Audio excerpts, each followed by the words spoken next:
Yeah, tough match for me. As always, she played at a tough level, and it was. I think I made a lot of errors, but overall, I am happy. Well, I don't know about happy, but I'm proud of the run, and I hope to go further next time.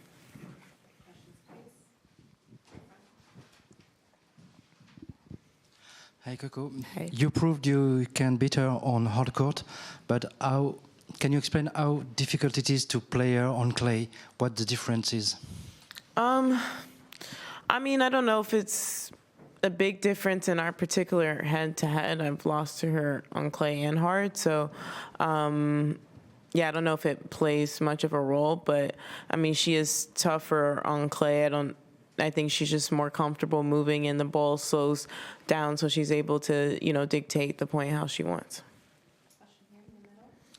Coco, there was obviously quite a frustrating moment for you in the second set with the serve that was then overruled. Can you just talk us through that moment and the frustrations going through your mind at that point?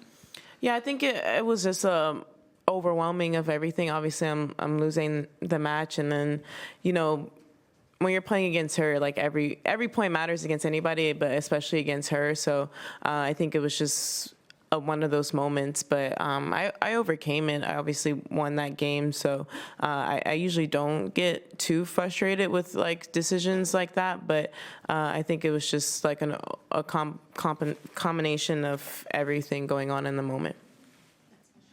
Hi, Coco. Just following up on that, do you think that that's an area that tennis could bring in some kind of a replay appeal system, like Hawkeye, where it could, the umpire or someone could look at that, look at a replay of that, and then make a judgment based on that, rather than having to do it in the moment? 100%. I think it's, tennis is the only sport where not only we don't have the VR system, but a lot of times the decisions are made by one person. In other sports, there's usually multiple refs and making a decision. And I know U.S. Open, I think, brought some of it last year, I believe. And I know we used it in our doubles at one point. So, yeah, I definitely think that at this point it's almost ridiculous that we don't have it. Not also just speaking because that happened to me, but I just think, every sport has it. And also there's so many decisions that are made, and then it sucks as a player to like go back or online and you see that you were completely right, and it's like, what does that give you in that moment? And also, in situations you can call for the supervisor, but there's not much they can do from that standpoint. So I definitely think as a sport we have to evolve, and we have the technology. They're showing it on TV, so I don't get why the player can't see it.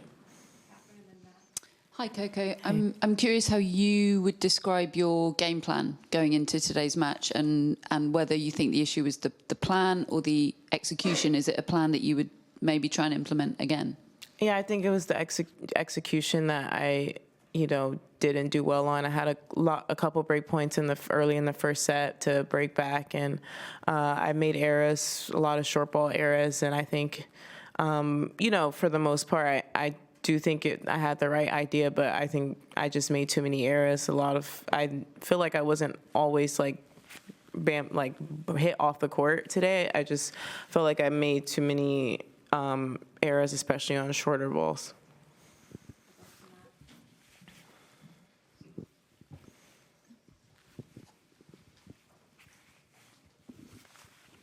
Thanks. So when you're playing Iga, do you feel that you're coming on the court and you're going for smaller targets than you are, and you're trying to be even a higher level of perfect? Is that something, or are you able to just sort of play? And I'm just sort of curious, like that dynamic of what's going through your head when you're going to play this person who's, I think on Monday just one spot ahead of you in the rankings. So seemingly close, but also, you mentioned the head-to-head thing. I mean, if you're playing against anybody on, I would say the top, 10, I feel like the margins are smaller. Even against ons, I felt like my margins were smaller. And that's just when you play higher ranked players, that some mistakes that you make aren't going to, when you're playing somebody who maybe isn't as experienced or is just, lower, not as talented, maybe, that eventually you're going to get back some of the mistakes. And when you're playing anybody, honestly, in the top 10 at this point, you know that you can't give anybody free points. So, yeah, I feel like against her and against any top player, you do feel like your margins are smaller because you know they're probably not going to give that back to you. And if they do, it's not maybe at a scale of somebody who's less experienced. Hi, Coco. We often talk about matchups, like some players are best or worst matchup compared to others. I wonder do you feel like Iga is just a bad matchup for you, and is it just extreme bad luck that it happens to be the world number one, or? I mean, she's a tough matchup for me. Obviously, I'm not gonna I think the numbers answer that question. Hey, Coco. You obviously came out trying to be really aggressive. You've talked a lot about wanting to play a more attacking tennis. I'm curious how comfortable in a big match does that just feel, playing that way? Yeah, I actually didn't feel uncomfortable today, and I did make more errors than I'm used to, but I mean, I feel like I have to know that I'm developing and I'm changing the way that I played. And, when I started on tour, it was a lot, I guess, weaker, than everybody, younger. And so I had to play a certain way to win. And now if I want to transcend to the next level, there's a different way to play. Not that I can't play defense and I can't, play, not passive, but, making them work for the point. But I also know that if I want to win more and can stay at the top, then I have to, be aggressive in certain moments, and especially against her. And a lot of times I got the ball that I wanted. I just made mistakes. Congrats, Coco, on a good tournament and your rise in the rankings.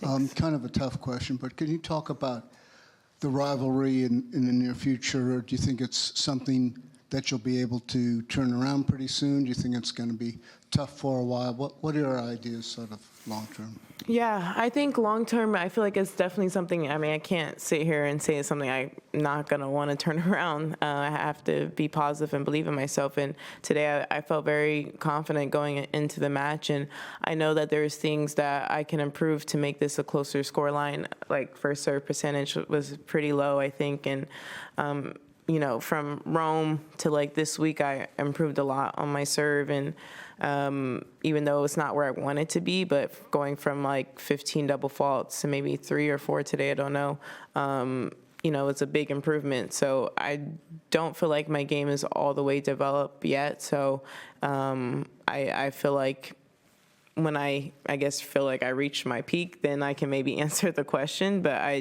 definitely don't think I'm there yet. Hi, Coco.